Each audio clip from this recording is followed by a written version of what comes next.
Hi guys, welcome back to my channel. In this video, I'm going to be doing something a little bit different than what I usually do. Basically, how I would used to do it. I would compile the most popular pet peeves that I find in the comments. But in this one, I'm going to focus on pet peeves that people have when starting a comic instead. So the first one I would like to talk about is cover art catfishing. This is a pet peeve that I see a lot of people complain about, and to be fair, I understand that it's kind of frustrating, but to be honest, it's not really like a bad pet peeve for me because 70% of the comics out there probably do this, and to their defense, it made you click, right? Think of it as a mediocre YouTube video with a really good title, description, and thumbnail. Whatever gets people to click should always be our motivation, especially if you are thrown into the seas of uncertainty called canvas. But, and this is a huge but, for the authors that choose to pull this move, you know that this is gonna be an immediate ban from a reader, and most likely they are never coming back. Secondly, let's talk about character introduction in prologues. When you introduce characters in prologue, you want to go by a general rule of making them small and memorable. Small meaning the character pool is small in the beginning. If you can't fit all the important ones in a hot tub, don't add more.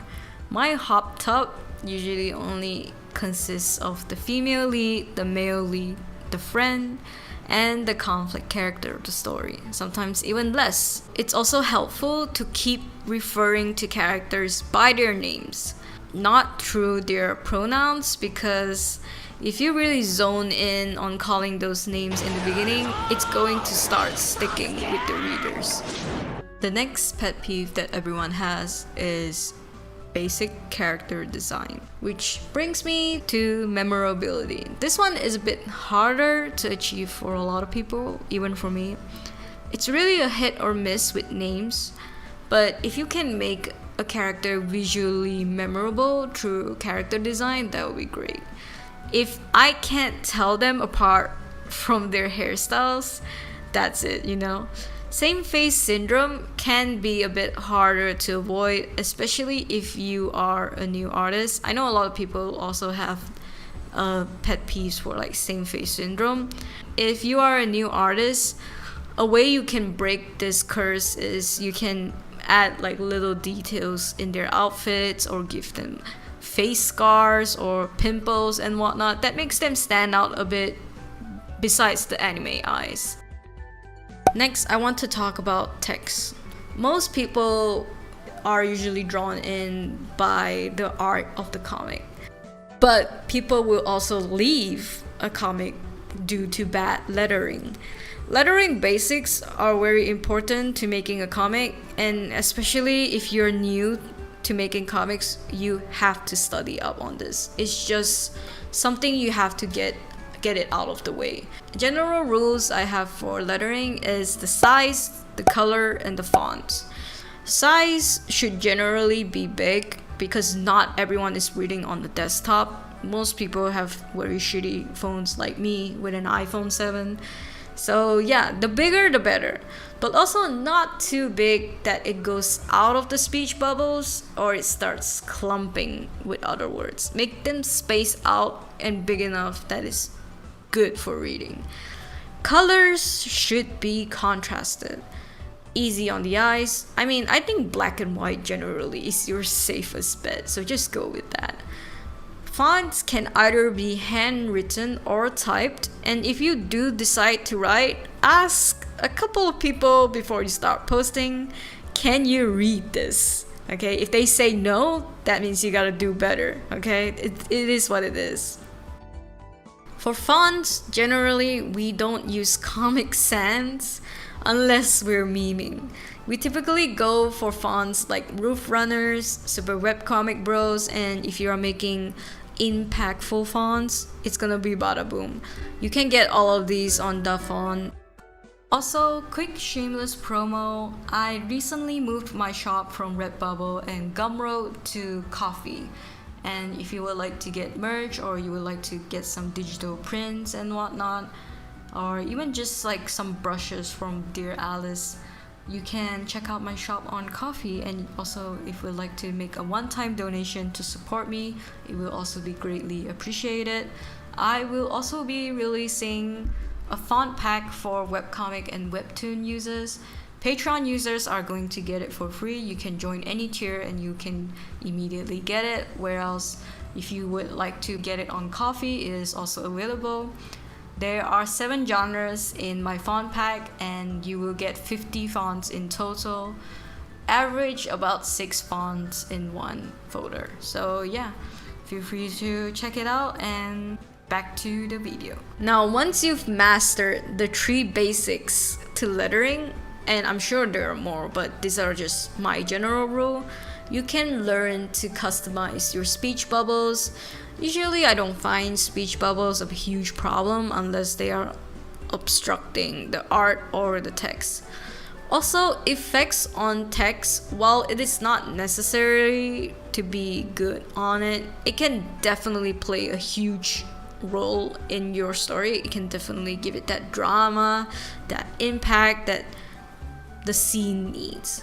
But these are all skills that you can slowly learn later on. If you can't master the 3 basic lettering rule, then these are kind of just like voluntary things that you can consider. Next, I want to talk about world building. As I have mentioned in my first video, info dumping is bad, especially in the prologue.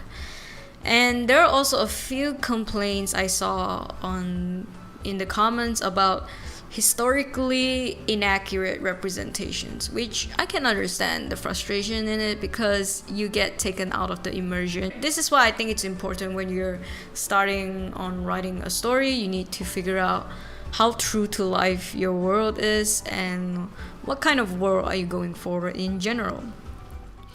Typically, when I try to decide on my own universe, I ask myself, do I want to go soft or hard world building? Now, what is the difference between soft and hard world building? I can't really give a proper explanation for this. Instead, I'm going to just show you some examples of other people's way of explaining this. All the comments are taken from this video essay by Hello Future Me. People will say soft world building makes a world for the story, while hard world building makes a story for the world. Another example of soft world building is Alice in Wonderland, where you actually never really know what's going on. There is also Kingdom Hearts and Over the Garden Wall. There are just some stories you don't really know what's going on, but there is a linear storyline happening. There is a plot. Soft world building really helps capture a childlike wonder, like the floating city in Castle in the Sky. And I absolutely agree with all of these explanations. Soft world building is something I tend to go for because it gives me more creative freedom to just explore the world and my characters without being bounded by too many rules and laws of the world. I don't really have the answers as to why my main character in Dear Alice is just a rabbit. Like, there's just something you and me have to accept.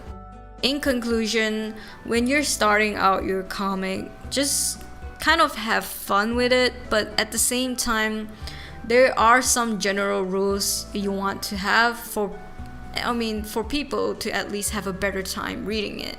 In the next video, I would like to talk more about storytelling pet peeves, so if you would like to be featured in the next video of my annoying pet peeve series, feel free to comment down some of your storytelling pet peeves in webcomics and I might pick your comment. I want to thank everyone for commenting on their pet peeves in my videos. Feel free to subscribe and like my video. Feel free to check out my comics. They are all free to read on Webtoon and Tapas. Also, feel free to support me on Patreon and Ko-fi. Other than that, I will see you in the next video.